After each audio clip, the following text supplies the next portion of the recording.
வணக்கம் நேயர்களே.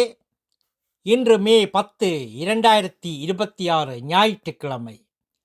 நோர்வே தமிழ் முற்றைச் செய்திகளுடன் கதிர். முதலில் தலைப்புச் செய்திகள். தொற்றலை சூழ்ந்த கப்பல், வெண்பனி மீண்டும் வருகிறது, விடுமுறைக்கு முன் கவனம். இனி விரிவான செய்திகள். தொற்றலை சூழ்ந்த கப்பல், மூவர் உயிரிழந்த ஹண்டா வீரஸ் நோய் நுண்மி தாக்கத்துக்கு பிறகு எம்பே ஹொண்டியஸ் கப்பலில் இருந்தவர்கள் இன்று கடுமையான பாதுகாப்பு முறைகளின் கீழ் இசுப்பானிய நாட்டின் தெனரிஃப் தீவில் தரையிறக்கப்பட்டனர். நோர்வேயும் மருத்துவ வானூர்தியை உதவிக்காக அங்கு அனுப்பியிருந்தது. வெண்பனி மீண்டும் வருகிறது. மேற்கு நோர்வே மற்றும் இன்லாண்டட் மாவட்ட மலைப்பகுதிகளில் இன்று மாலை முதல் அடர்ந்த பனிப்பொழிவு ஏற்படலாம்.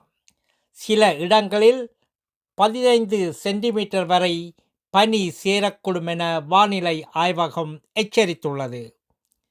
வண்டி ஓட்டுநர் காலநிலைக்கு ஏற்ற சக்கரங்களை பயன்படுத்துமாறு அறிவுறுத்தப்படுகிறீர்கள். விடுமுறைக்கு முன் கவனம். வெளிநாட்டு சுற்றுலாவுக்கு முன் உங்கள் கடவு புத்தகத்தை ஒருமுறை சரிபாருங்கள்.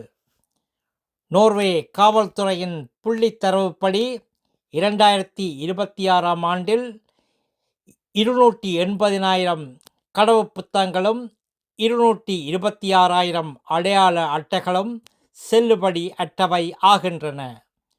குறிப்பாக 10 அகவைக்கு உட்பட்ட சிறார்களுக்கான கடவு புத்தகம் 2 முதல் 3 ஆண்டுகள் மட்டுமே செல்லுபடியாகும்.